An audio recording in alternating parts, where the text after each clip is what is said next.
Hope everybody's doing good.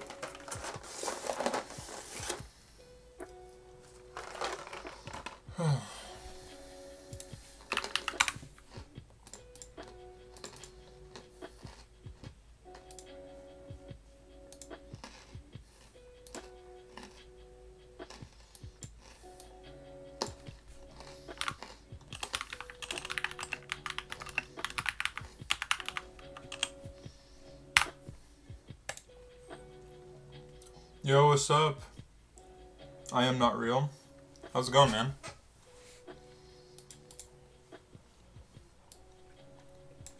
I am just gonna work on I'm gonna work on one neat code problem, and then I will start working on my project. Going good. How about you? I'm doing good, man. I just been having a good Saturday, so I'm excited to get some streaming in and also some work on my project. So, how's it going, Cold End Codes? So what I like to do with the neat code problems is like do them over and over without help and see if I can find a solution that works better for me. So if you guys are new here, I usually do a neat code or a leet code problem at the beginning of my stream, just to practice data structures and algorithms, and then I get into what I actually am working on, which is I'm working on a solar system simulator in OpenGL and C++. Which if I go to, right now we just got Mercury and the Sun, and basically what our goal right now is to just get all of our planets in the solar system to orbit the Sun using real math and constants. So, ritual at leet code, yeah. I honestly, here's the thing: is like I've been programming for a while. I'm really bad with leet code, and I think it's just because I haven't done enough. Like I haven't practiced, and so there's a lot of stuff that gets confusing for me, and so that's why I'm like I need to practice, especially if I'm gonna get a job as a developer. But otherwise I usually develop for fun mostly, but yeah.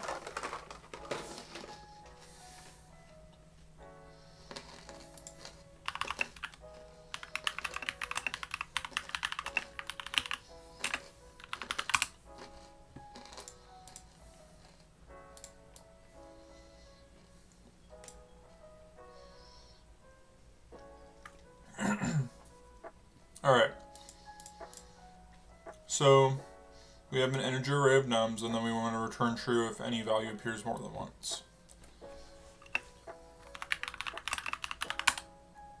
So my first inclination is to just do a simple brute force check.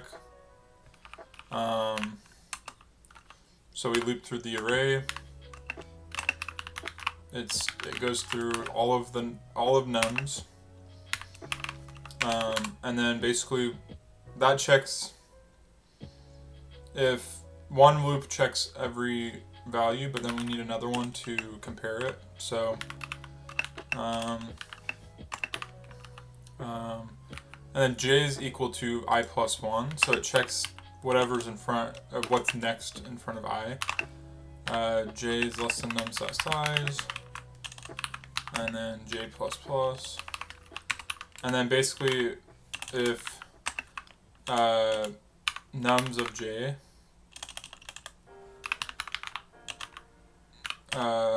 is equal to nums of I, let me do the parentheses.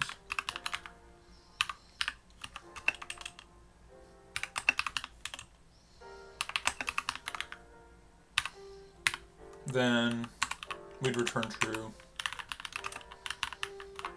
Otherwise, we return false.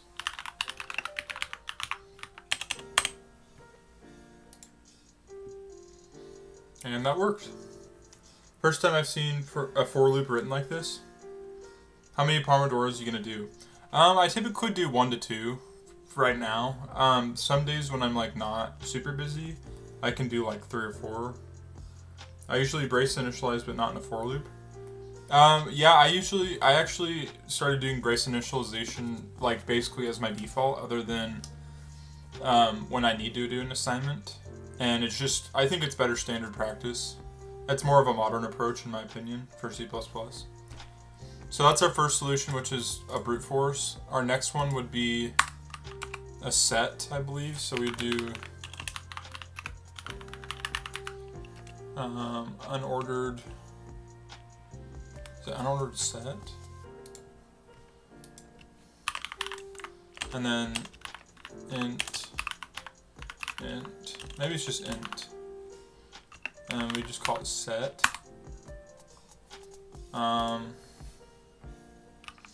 And essentially, I believe we want to do it nums.begin. We want to iterate it to nums.begin, nums.end.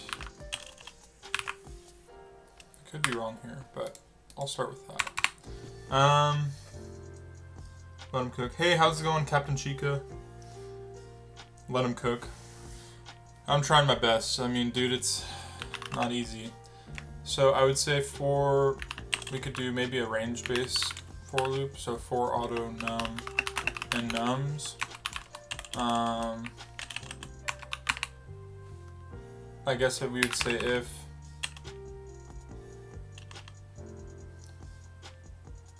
let's see. We want to return. Well, let's see. If we did a set would make it a faster time complexity because we wouldn't have to loop through it more than once. So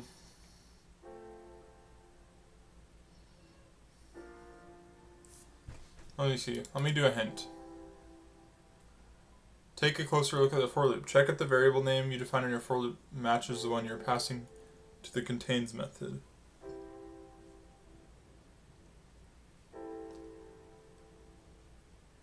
Check if the variable name you defined in the for loop, or in the loop header, matches the one you are passing to the contains method. I guess maybe then that would be passed set for every num and set. No. For every num and nums. No loop needed when using a set. Oh, that's good to know. Okay, so let me think.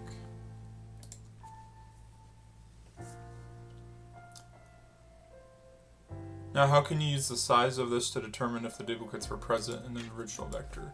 So I guess if we would say if nums.size does not equal set.size, then we would automatically return false.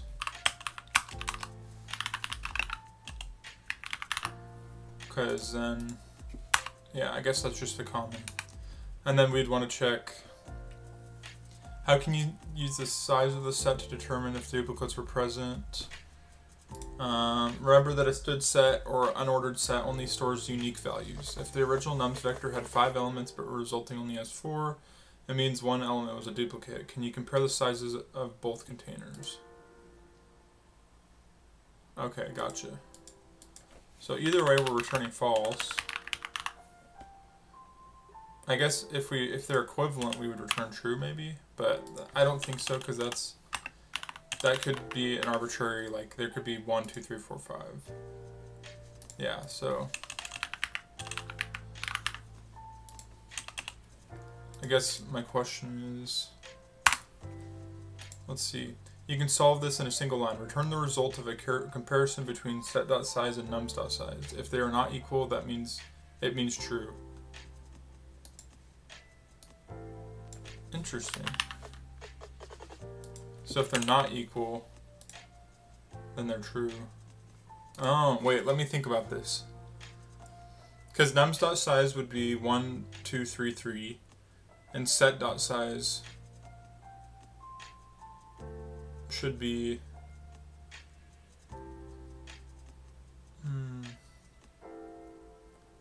I'm confused on that a little bit, actually.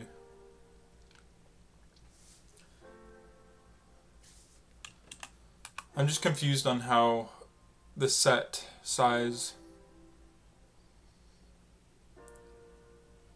I guess, okay, so set is initialized with nums.begin and nums.end. So if our size of nums does not equal set.size, okay. Let me see. I think that makes sense. Visualize code. Let's see if we can vec123 for set123.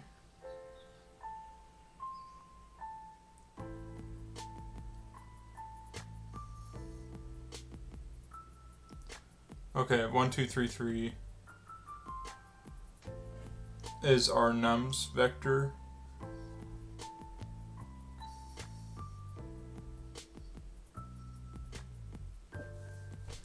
Okay, it contains duplicate. We have 1, 2, 3, 3, 3.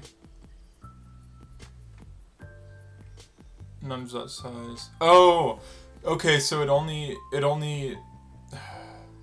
inserts the unique values because sets are. Oh, okay. That's why I was confused because sets are you can't have more than one of the same value. They're unique. So that's why it's like it only did 1, 2, 3. And then basically if they're not equal, then that means there is a duplicate. Gotcha. Okay. Made sense. We did that. Okay, so we're done with that for the day, which is great. I'm going to pause for a sec. I'm going to go grab water really quick. I'll be right back, guys. Hang in if you guys want. I'll be just like 2 seconds.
Alright, I'm back. Sorry about that, guys. If you guys are new here, I do have a Discord server. Let me put that in the chat.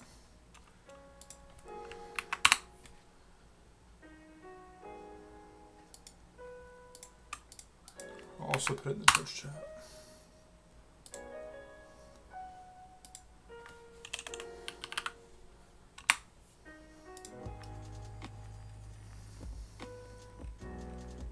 Okay. In fact, I didn't send a message to my Discord that I'm live. Let me make sure to do that.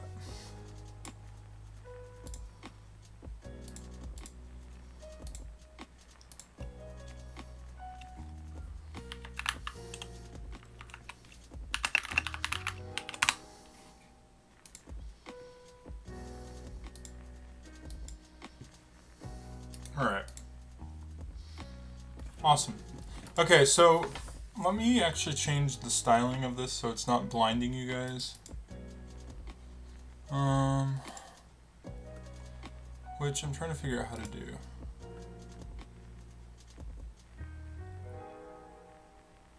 dark. There we go. That's much better. Okay, so a class, if you guys don't know, is how we create and instantiate an object in C++.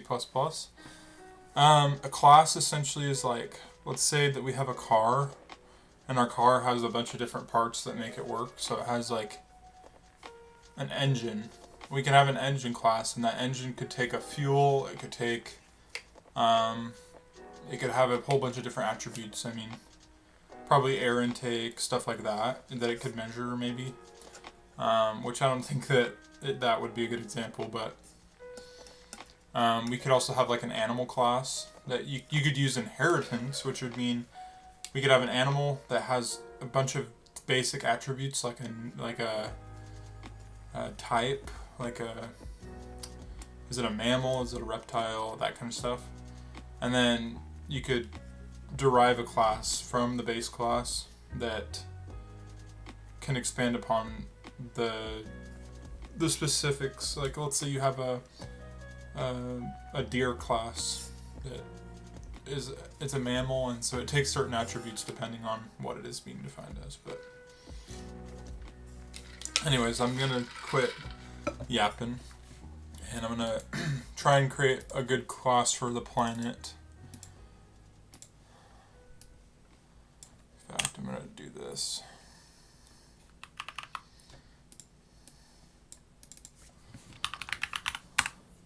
So our planet, what attributes does a planet have?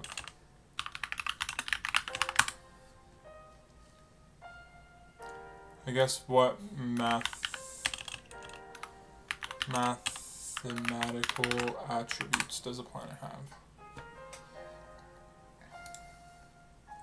Has a mass and a density. So some of these are optional that we could add, but if we want to be really specific, we could add a lot of interesting things. So I'd say that our first thing is we have a radius, so we'd have a float, and it's we have the data type, and it's called radius. Well, let's see. No, it would be radius, and it's a float. We also have something like an orbit speed. So how fast does the planet rotate? Oh gosh, not that. Okay, orbit speed, and then that is a float as well, because in OpenGL we use floats for basically everything, because you don't need, there are certain things you don't need, and that's like, oh gosh, one sec, radius, that's a float.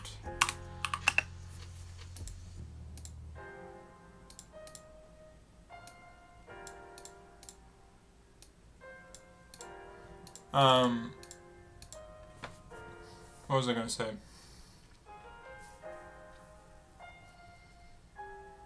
I don't remember. We have our orbit speed, which is also a float. We have our mass, so we could have our planetary mass, which is also a float. Basically everything's a float because OpenGL renders things at very specific ranges, so we don't need like super high precision. We use translations to get them to the correct standard, essentially.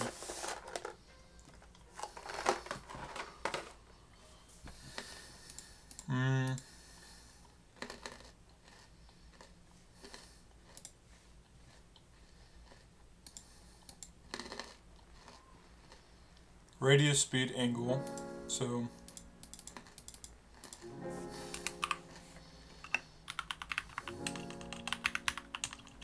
we also need an orbit angle, which honestly we can just take an angle.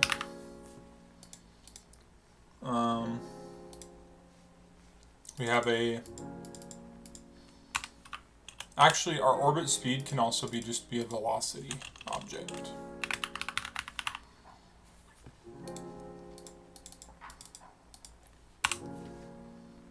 We also need an orbit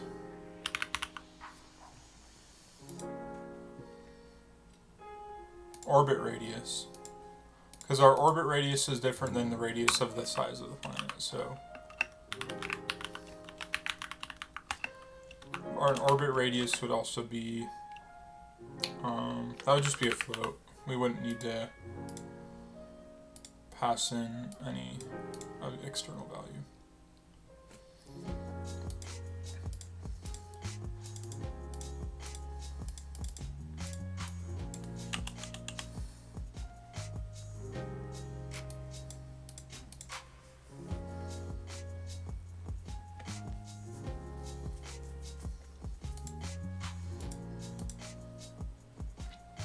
Oh yeah, for our rotation, we have a rotation angle and speed.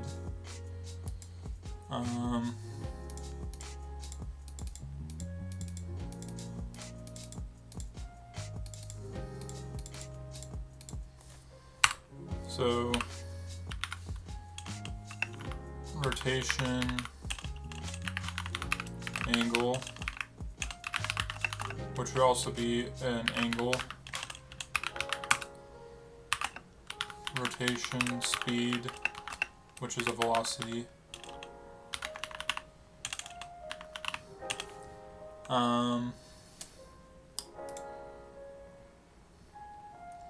Oh, we do have a position object. So one of the most important things is where we are positioned in our coordinate system. So our position will simply just take a position object. That's what type it'll be. But actually, technically the position would also be a GLM vector. Which honestly, I think what I'll do is instead of making it a position, I'll make it a position.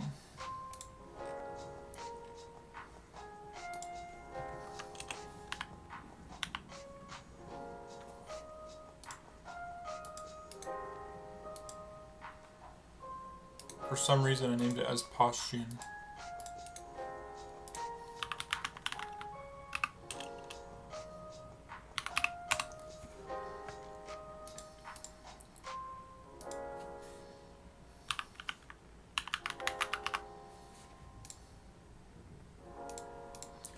Okay. Hope everybody's doing good, by the way. So let's kind of go over this again. A planet also, we have a shared pointer, which is our mesh, which we can use across all of our, okay, yeah, that's good to put as well. So we have our mesh, which is a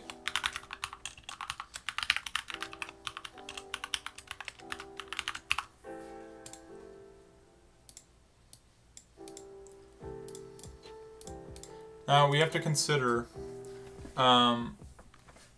if we have a planet, what type of methods does it need? So like what does a planet actually do? A planet probably, we need to draw it for sure. So we do we'd have a draw method, which takes a shader, and then it's a void type.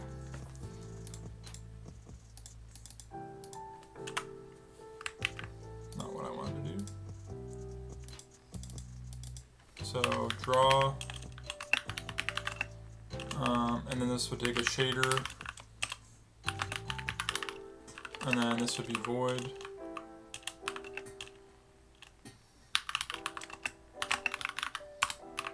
I would say maybe we want something to keep track of the speed, so we'd probably want some sort of getter. So maybe like get speed, maybe set speed. Actually, I think our speed would be handled inside of velocity actually, so never mind. I'm just trying to think.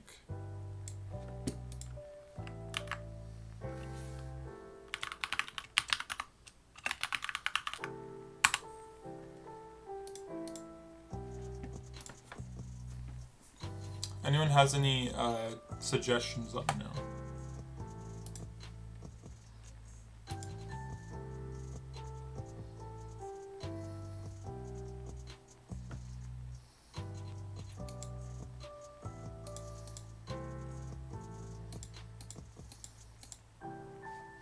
I guess one thing that would be, if we're doing a 2D program right now, what, I guess we'd say OpenGL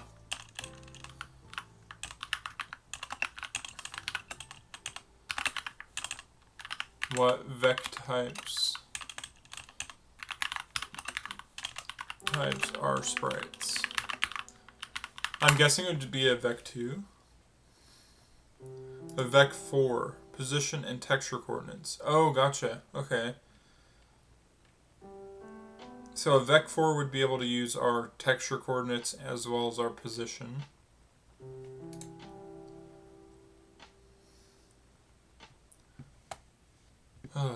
This stuff takes forever, man.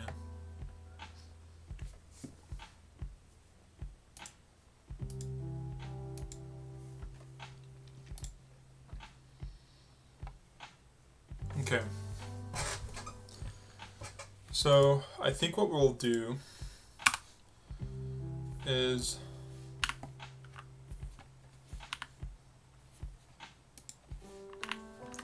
we will do a uniform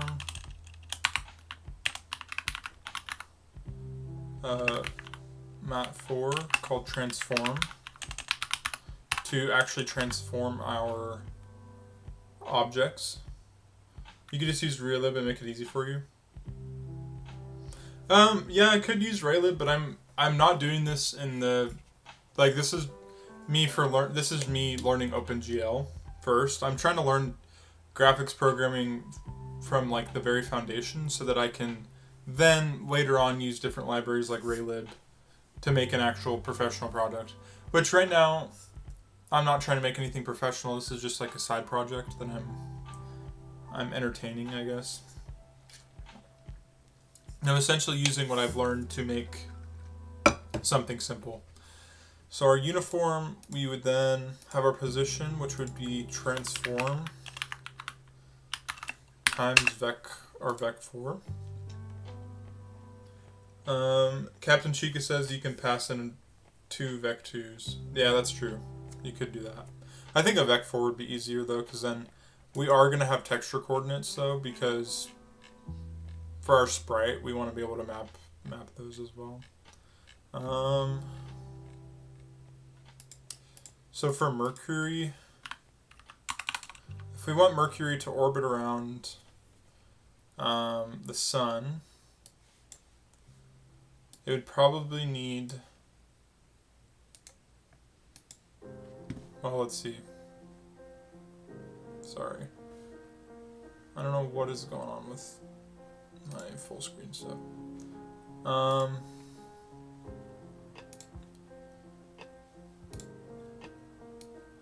If we want Mercury to orbit around the sun, it needs to have a radius, I believe. And like an orbit radius and an orbit speed. So we could just define those as globals right now. Orbit attributes, which these will go in their own class eventually. So we could do like float orbit radius, and we could just set it to like 1.0 or something, and then float orbit speed is equal to, I don't know, we could just set it to 1 for now.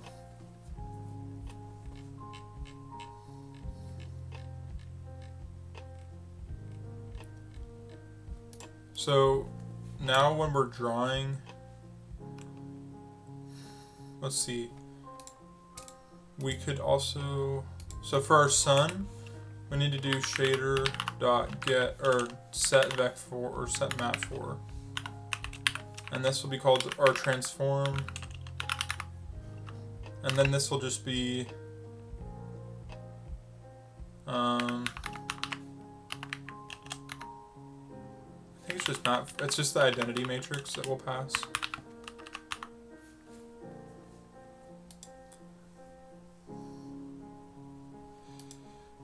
And then for this one, we want to do. We actually want to do this probably right before the draw. So shader dot set map4, and then it's passing in transform, and then we would pass in trans, like whatever the we need to do glm mat4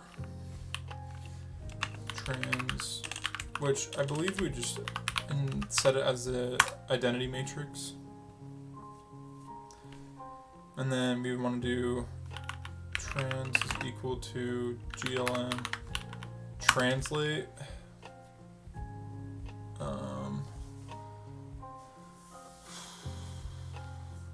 Which translate takes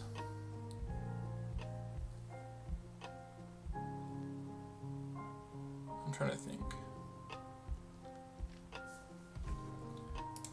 Let me open OpenGL again.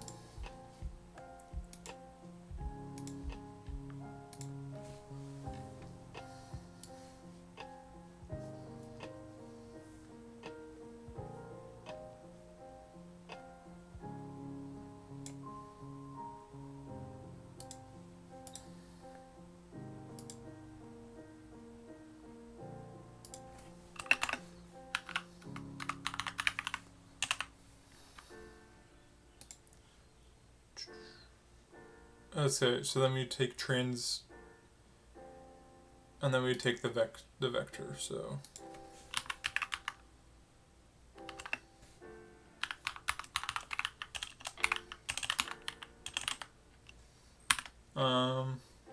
which I'm trying to think. I think we would want it to rotate over time. So we'd want to probably set like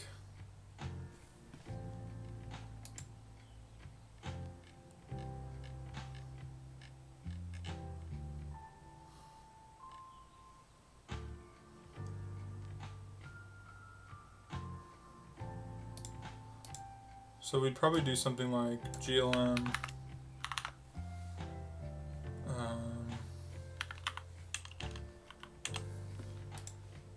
or glfw get time. So there would be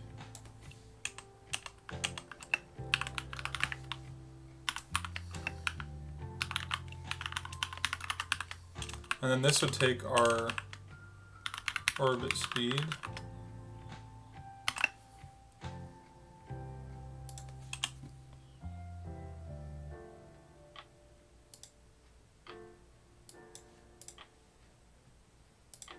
Actually, wait, never mind.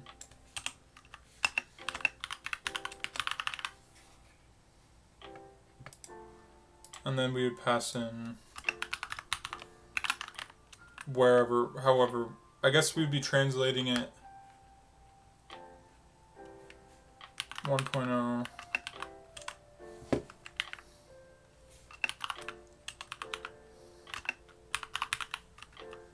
Something like this.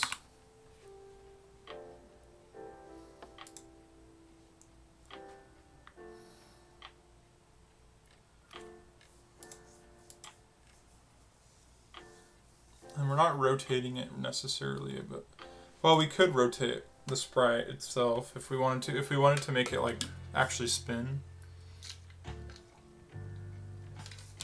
but I won't worry about that right now.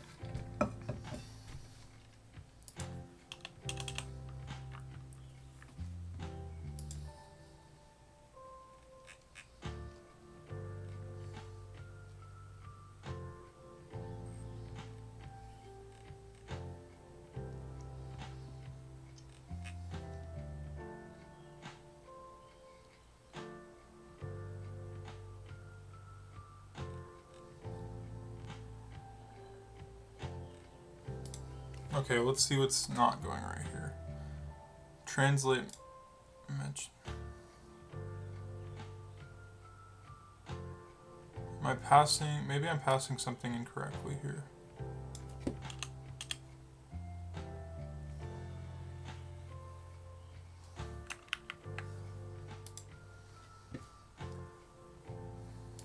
Actually,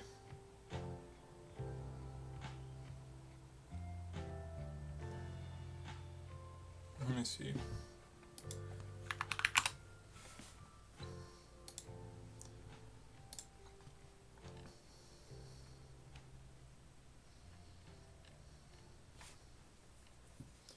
I guess we'd probably need to have some sort of angle defined first. So, because we want it to go at like an angle, not just like completely around. So that would be GLFW.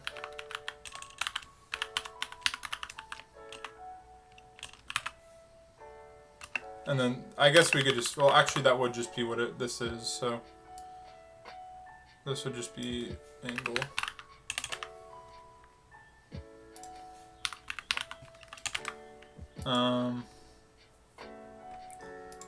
Translate not for.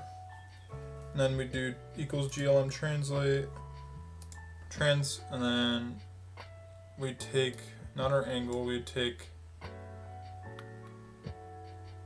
Oh, I think I see. Okay, so we do our vec3 and we do our orbit radius times our cosine of the angle, and then we do orbit radius times the sine of the angle, so for x and y, and then we just pass 0.0 for z.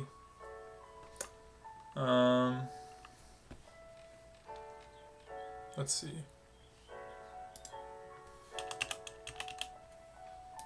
And now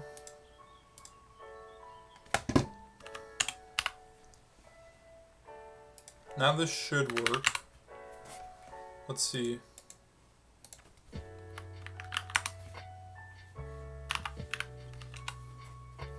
Yeah, there we go. So now our Mercury is orbiting around the sun, which is great. So once we actually pass in our orbital, or our orbit, like our planet objects with their own specific orbit speeds and angles and all that, it'll be more accurate. But look how cool this is. We got something moving on the screen, which is great. So we got Mercury orbiting the sun, which we're going to also need to draw a line in that circle to show its path. So I'm trying to think about how I do that. Let me think. GLM, or I guess OpenGL, how to draw a radius path.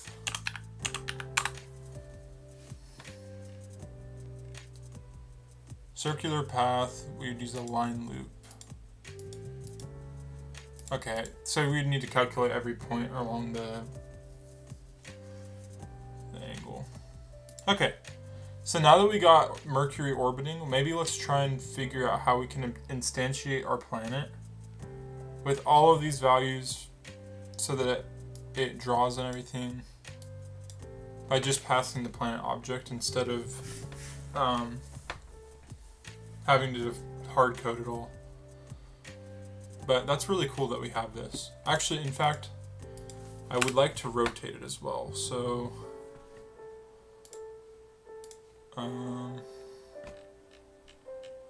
rotate would be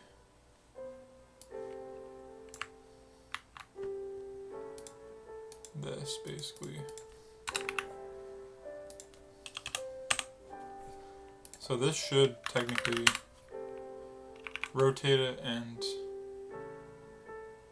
yeah, that works. And what we could do is, instead of 1.0, we could do like, our radius could be much smaller, so it could be like 0.5. Yo, what's up, Newt? And then our speed could just be like 0.75.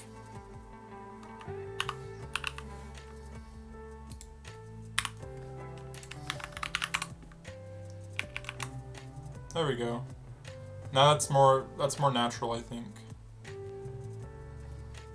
It's spinning around the origin naturally.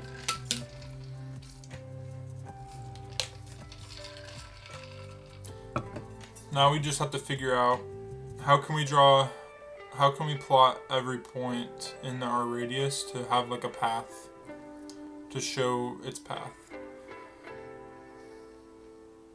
Because obviously, when we pass our actual radius points, it will be changing over time.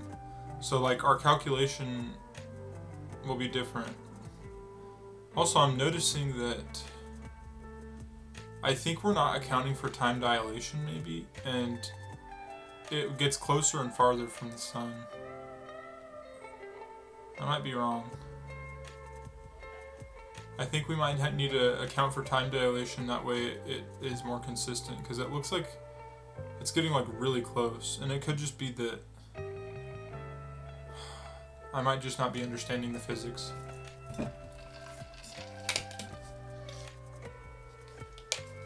But look at that. We got Mercury orbiting.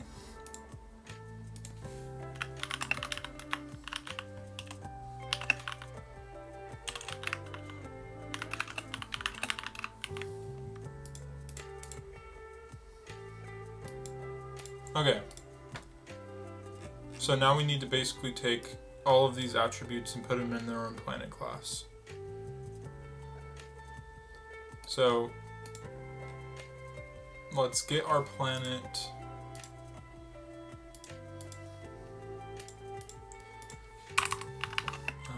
Planet. So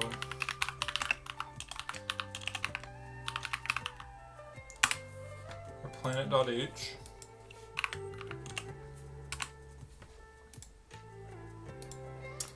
And basically inside of main here we do planet.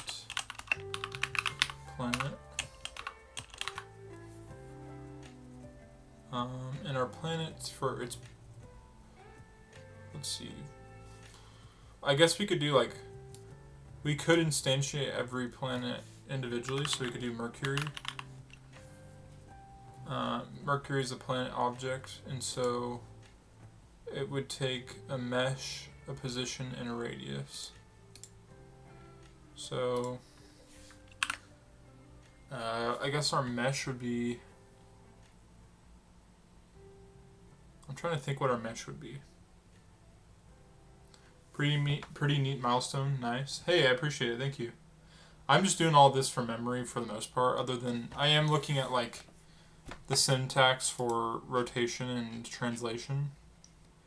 But other than that, I'm kind of just doing what I think is accurate from my understanding.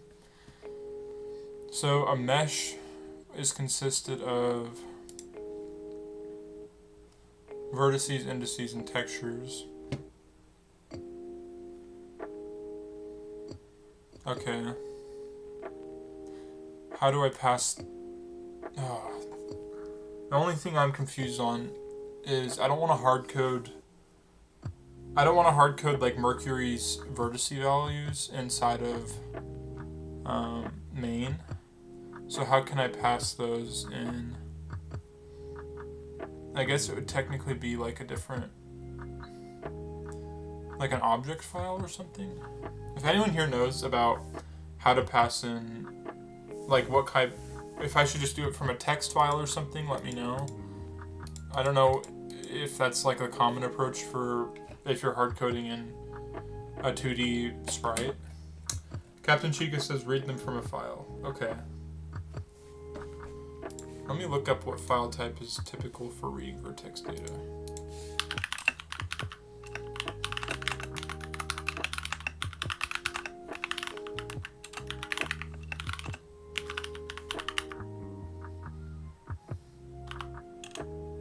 guess sprites wouldn't be the issue because the sprite is the texture.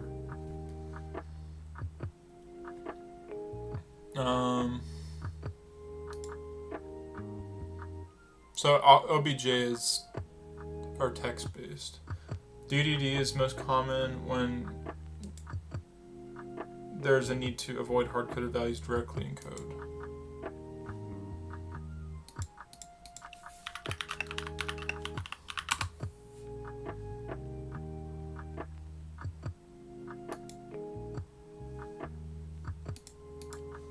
Okay.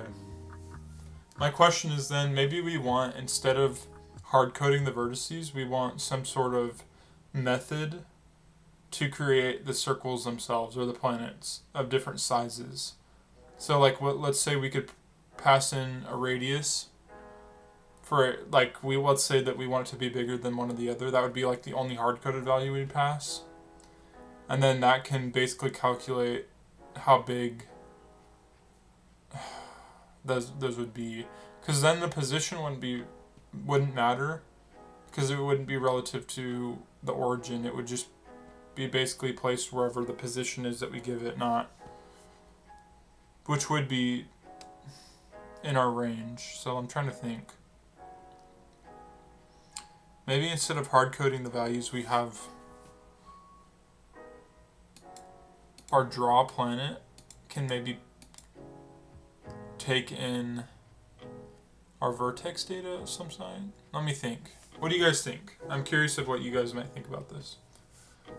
You could use YAML to store data somewhere on disk and then read it when you need it. Yeah, that's probably a good idea. I think maybe what I'll do is, for now, I'll read from like a hard-coded value set, and then later we can have a function to draw the circle and like draw the object, which sounds complicated, honestly, but I'm guessing if we give it a specific calculation, like if we give it our radius, it can then calculate the points on the radius, which then make the vertex data. So yeah, maybe what I'll do is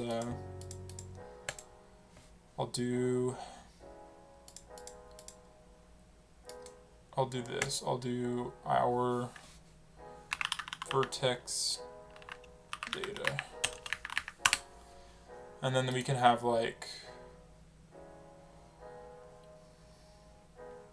I'm guessing, would you guys, maybe not something like that's white space sensitive, just the JSON equivalent of the same structure? White space sensitive. Okay, so would you guys think that, also, hey, how's it going, Beans? Welcome. So would you say JSON maybe is the better file type for this? Because, well, actually no, because JSON takes, you could structure it in a way that you can give it attributes, right? So, but we are simply just reading from a set of coordinates in an array, essentially.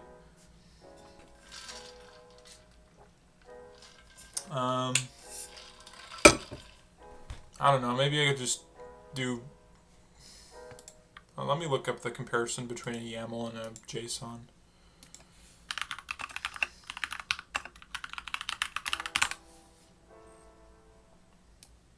JSON is optimized for machine parsing and data interchange. YAML is designed for human readability and config. YAML uses indentation and whitespace to define hierarchy. Okay, so JSON would probably be easier to parse through, but like, it's not uncommon for games to have a loader that runs on game start. Define the header for that loader and keep it simple. Just return specific values from there and extend it as needed. Yeah, that makes sense. So we could have like a loader class, like a file loader, and then just pass that into our constructor so that we don't have to make it complicated that way. It just handles it once. That's probably a good way to put it. I think I'll do JSON then. So what I'll do is I'll do vertex data. Oh wait, that is a file. So vertex, and then we can just pass, like, for now we can just do like Mercury dot JSON. And our Mercury is right here. Which I need to see JSON.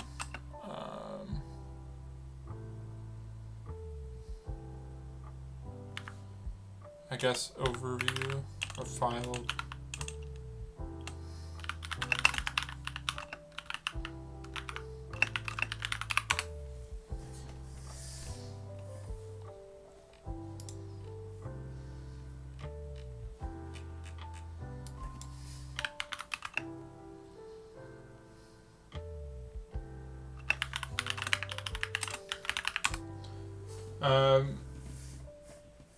JSON or even rapid JSON if you don't want to parse it yourself. Maybe a factory for each of the specific planning. Yeah, I think a factory would be good because, yeah, because then we can, like, if we end up generating more and more and more and more planets, a factory would be much faster. And maybe even, I'm trying to think.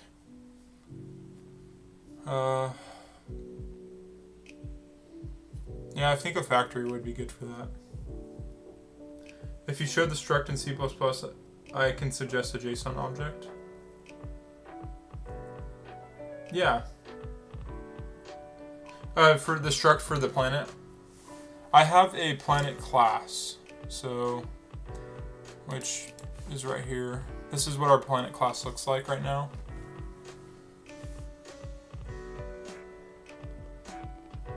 Also, if you guys are new here, feel free to sub and like the video and join the Discord. It's in the chat. So I don't mind doing a file loader. I've done that before. I just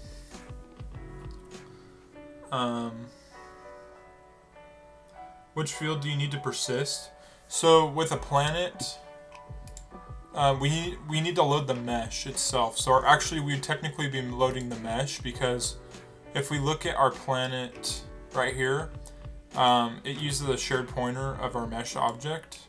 And if we go to mesh, because it initializes with our mesh takes our vertices, which is the planet data, and then our indices and our textures.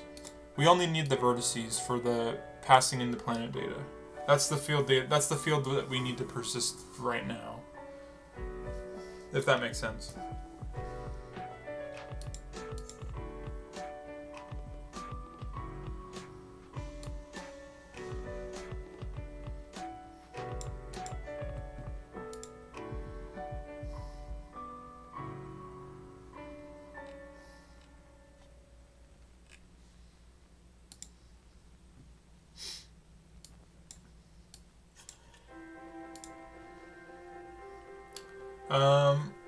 Mesh, point, okay, I see.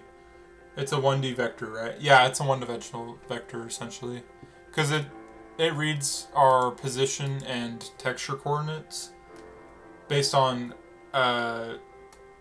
what's the word? It basically uses a vec4, so our first two positions are a position, and then our next two positions are a texture coordinate. So it's like 1, 2, 3, 4, and then it goes to the next one, 1, 2, 3, 4, kind of like that.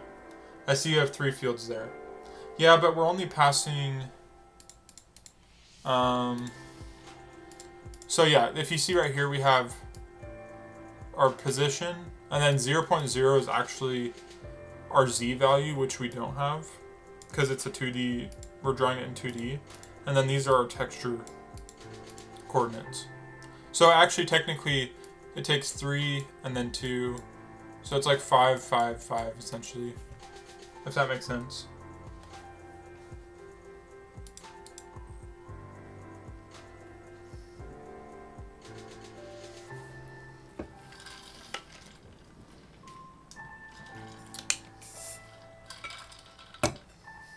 I'm thinking, okay. Yeah, let's just try this.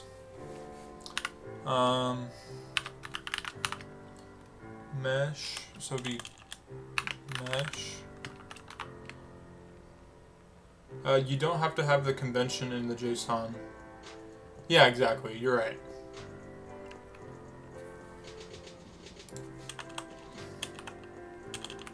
Yeah, the JSON just reads or stores it to the... Okay, I'm just trying to see... It'd be kind of like this, I'm guessing. Maybe? Wait, let's see. You can literally copy paste the C and remove the... Okay.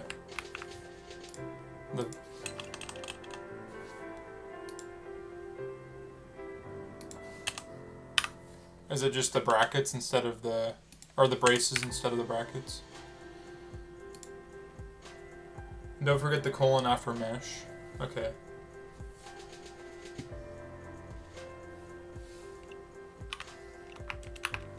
I'm not used to working in JSON, so this is good practice.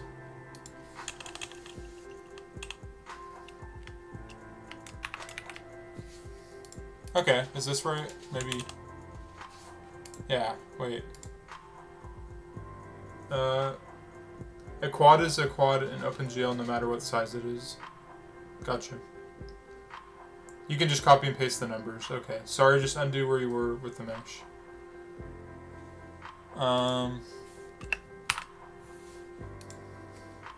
Sorry. Okay. And I'm guessing, does it take the point F or whatever? I'm guessing not, so I'll remove all these.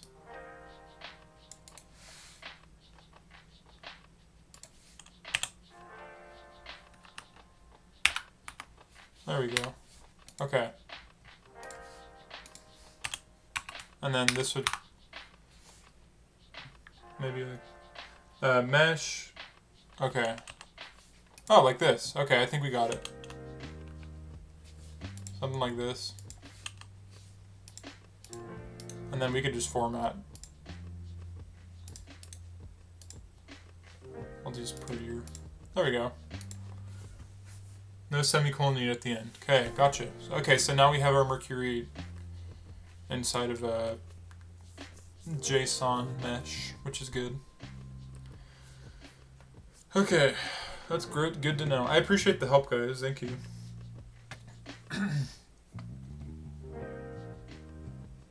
So now maybe we want some sort of file loader class. So we could do like file loader.h.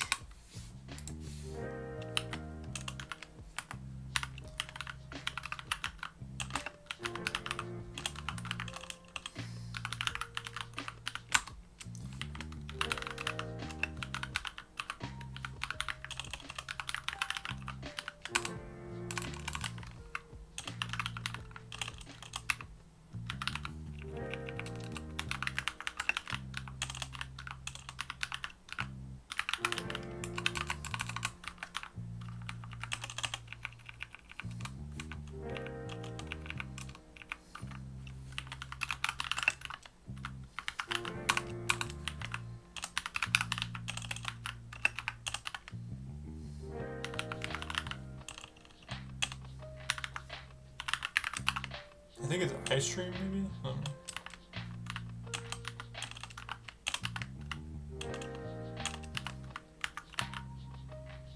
Ice stream. I'm gonna take a little break because I just reached my timer. I forgot. Okay, I'm gonna think about that file loader.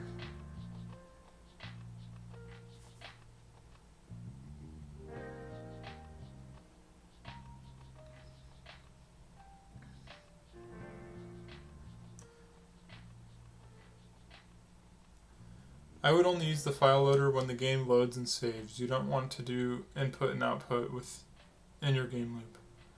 That's a good point. So we would basically just want to call the file loader at the beginning of every render loop. Is that what you would maybe suggest? Or actually, like you said, we would want to do it when it loads / saves. So we'd want to have a separate checking for when we're saving and render, or when we're saving and loading. Only when the game starts. After that, it's in memory. Gotcha. Okay.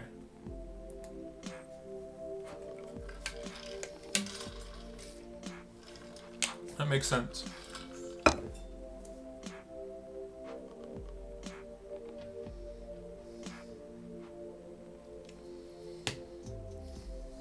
Okay, so then all it would do then is just take our file data and parse it, right? File I/O is relatively slow, yeah. Actually, it wouldn't need to parse it, right? It would just essentially just pull it and store it in an object, maybe, of some kind, or a variable. Or it just uses a reference to it, that uses a reference to the data. Would I need I guess what I would ask is, would a file loader be necessary? Or could we just technically do like a pound include? We could just handle all the file loading in main just once. The only thing is, if we have more than one vertex data, like we have a whole bunch, we're going to need to be able to handle that all concurrently. Or not concurrently, I guess it would be in parallel, right? We would want to make sure it's all being done at the same time.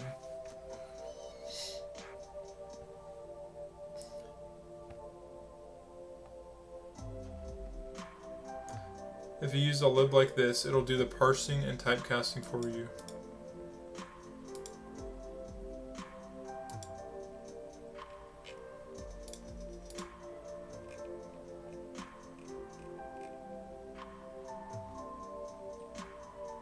Low man. Let me look.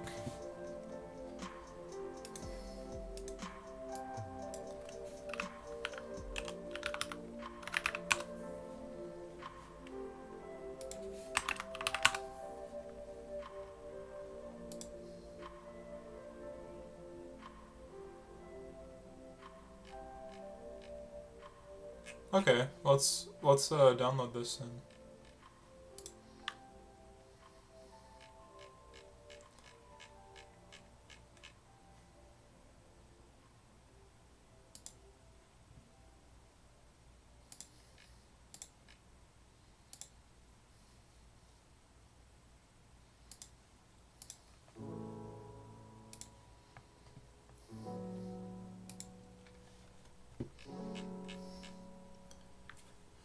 As the number of objects in your name grows, you might want to have a state across multiple files, so the loader helps abstract that. Yeah, that makes sense.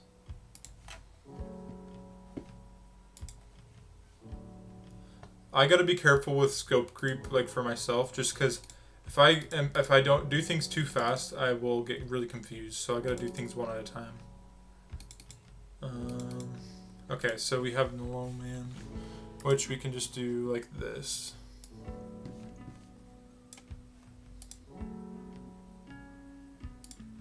There we go. Okay, I'll be right back, guys. Just give me like a couple minutes. I'm gonna take a little break.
Alright, I'm back. Right on time. Sorry that took so long, guys. Alright. Okay.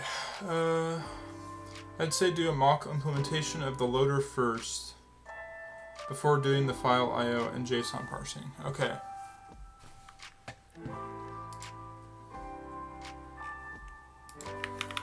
Added JSON file. Or JSON.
You know what we could do? So we have our mesh.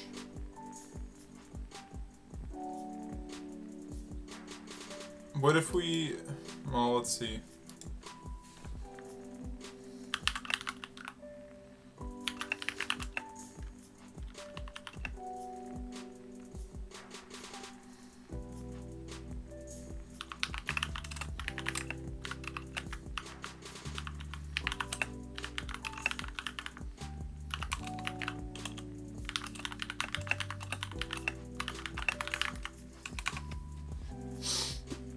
Oh, I need to ban this person.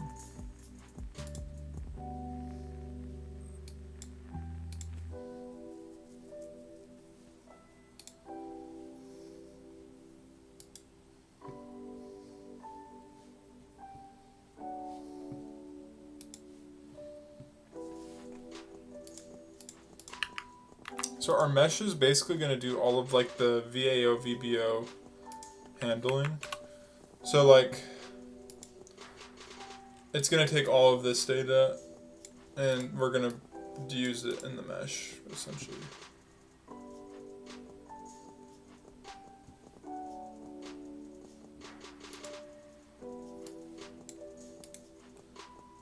This would be our vertex struct.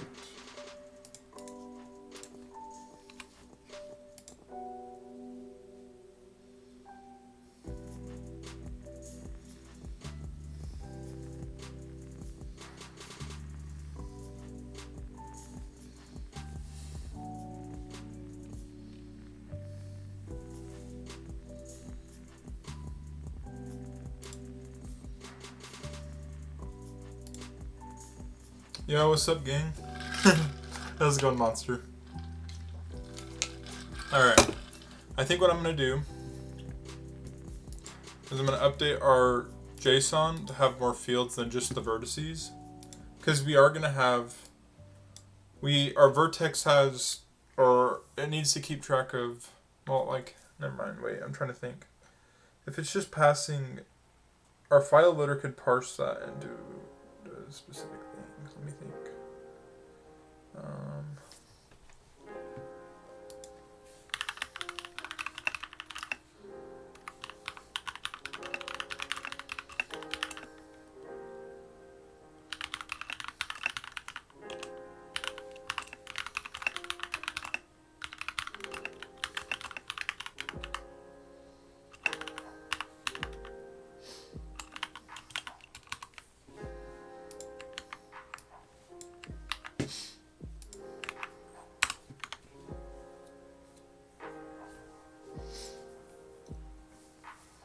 I'm trying to think.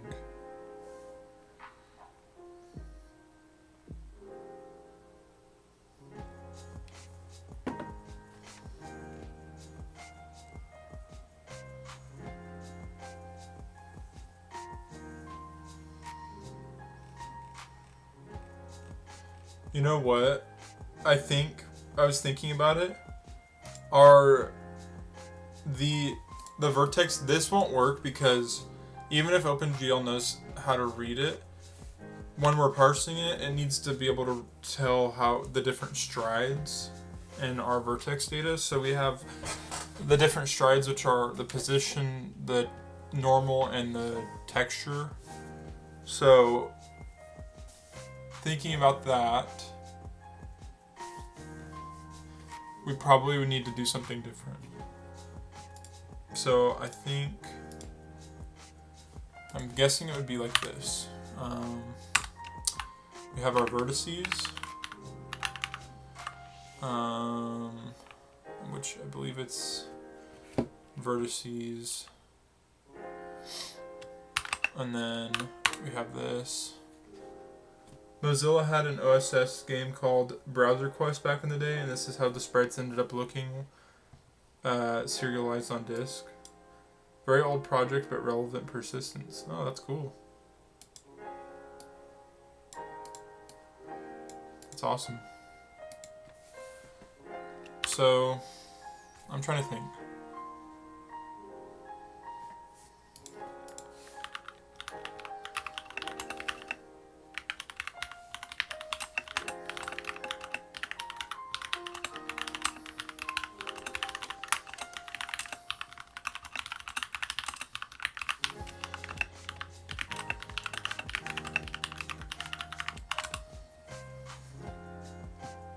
Thought it might help you in terms of what these objects might look like. Yeah, I think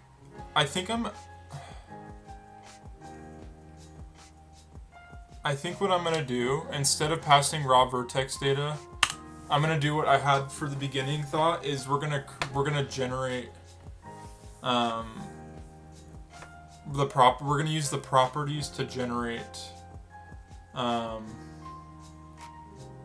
Like, gosh, what am I? We're going to use the properties of the actual planet to generate the vertex data. So we could do like name, and then this could be, or I guess, yeah, it would be name, and then Mercury, and then radius, and then this, that way that this is actually how we would, for now, handle everything. I mean, because we're not going to have, we're only going to do our solar system, so it's only going to be like 9 planets, so, but it's still worth doing this over hard coding every vertex data. Loader loads the data, feeds into a factory, which will do the calcs to figure out the mesh. Yeah, that's my idea. Like our radius can do, we can just set it to something for now, and obviously later on we can figure out what it actually is gonna need. So orbit radius, which we want it to just do, I think just do like 0.3.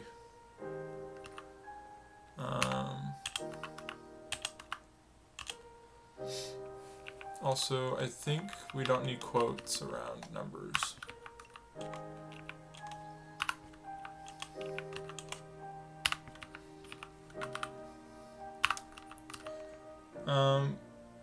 Would even simplify to one JSON file for planets, just wrap their object around an array. Yeah, maybe I'll do that. That way we don't have to, yeah, and I could just do like planets. Yeah, planets.json, and then we can wrap it in an array. That's a good way to do it, I think. We have our speed as well, which I'm pretty sure 1 was pretty fast, so let's just do like 1 for now. And then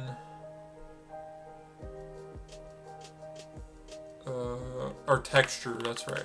So we want to know where we're loading our texture from.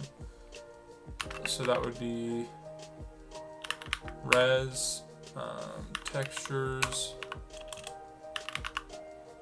and then mercury.png. Yeah. Okay, I think something like this would be good. And then you said we could probably just wrap it inside of... For now we'll do this, and then we'll test how it works. So square brackets, you said. So we could do like planets.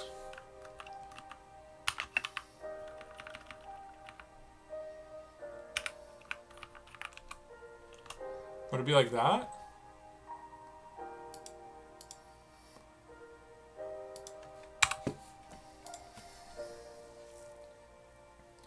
Don't even need to add the planets key. Oh, okay. Just like this. Okay, gotcha. I appreciate the help, by the way. Seriously, it's very nice to have that. Make the whole file an array. Okay. So yeah, we could have this, and then we could literally just do like, I don't know, because I was just thinking about it, I'm like, dude, I can't imagine going through and hard coding all the vertex data over and over and over. It'd be easier to just make a function that does the math for me. And comma separate the different objects. Okay, so this could be the sun. And our radius would be like 1.0. Actually, it would be 0.5 because it's using the it's using the generalized coordinate range. I'm curious if it just automatically casts it to a float. It doesn't. We don't need to put the f in front of the 5, right? We just do the number and then it casts it. I'm assuming to the correct value. Let's see. Res textures.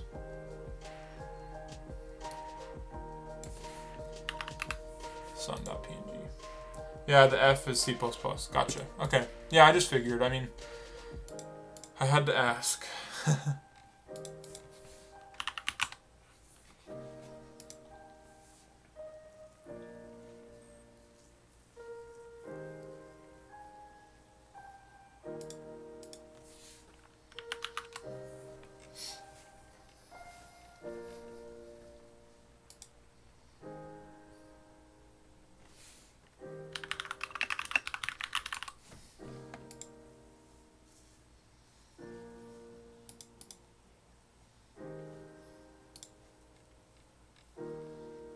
Okay, so I'm guessing let's do this. Let's think of our class. So we need to have include lowman and then json.hpp, and then we need to include fstream, I'm guessing, for the actual loading, and then we need string for parsing the string.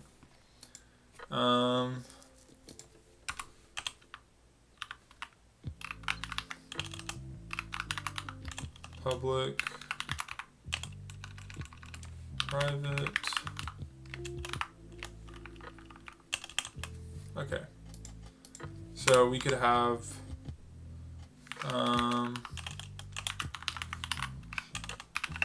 our name. We have our radius. We have our orbit radius. We have our orbit speed.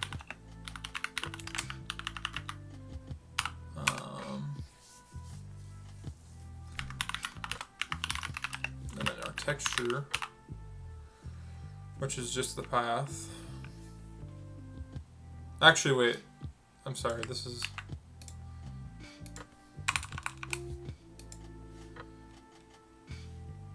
I think that would be better just putting a struct, right? I mean, this is technically all part of the planet class. These would be properties of the type you'd like to cast the parse data rather than on the loader. Okay.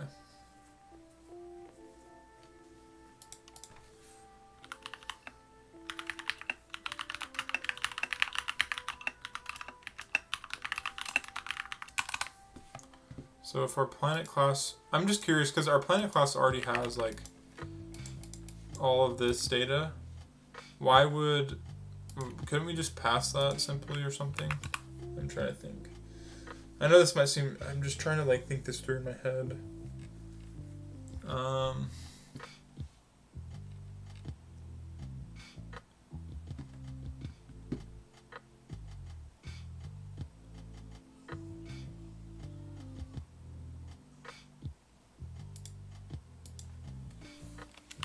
So, would we use a struct, do you think? Or do you think that if we use the planet class itself, we could just have a getter and setter to get the values? What do you think of that? Does that make sense?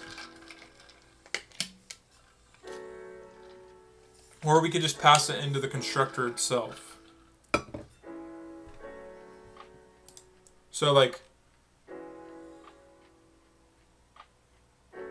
So maybe instead of the planet constructor and instead of having the mesh, we could have all of these constructed. And then that way we can just pass the planet object. Usually just give the file name and the type and it reads and parses. Okay.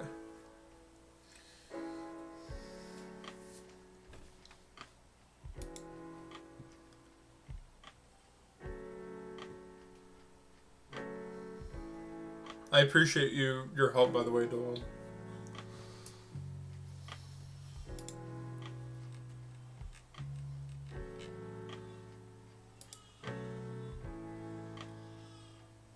I think what I'm going to try and do is with our planet, we can just construct everything. Like, we can have it all in our constructor. Maybe we could make it a non-default constructor. This can be our default, and then our non-default can be all of it.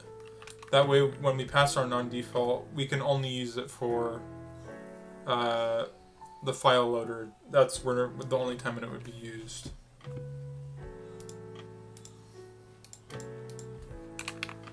So like this, probably something like that. Have all of these values in here. And then we don't need a struct, we could just pass our planet, so we could do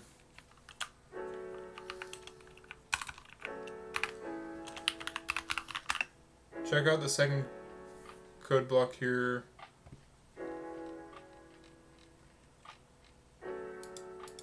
it looks like your link, for some reason the links are not going through. I need to change the settings, I think. If you go to my YouTube chat, that might work better, but I think I need to change the Twitch settings to allow links.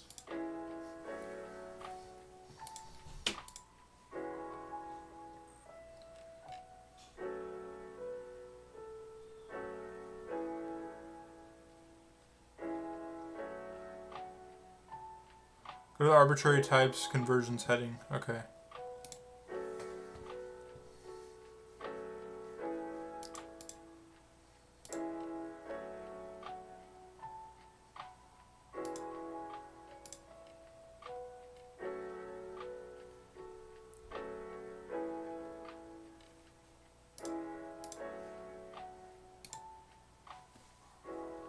One of these ones from JSON.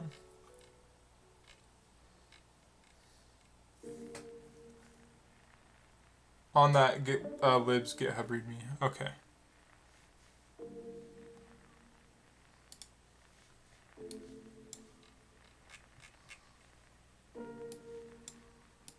I probably will end stream soon, by the way. I gotta go help my wife with a few things.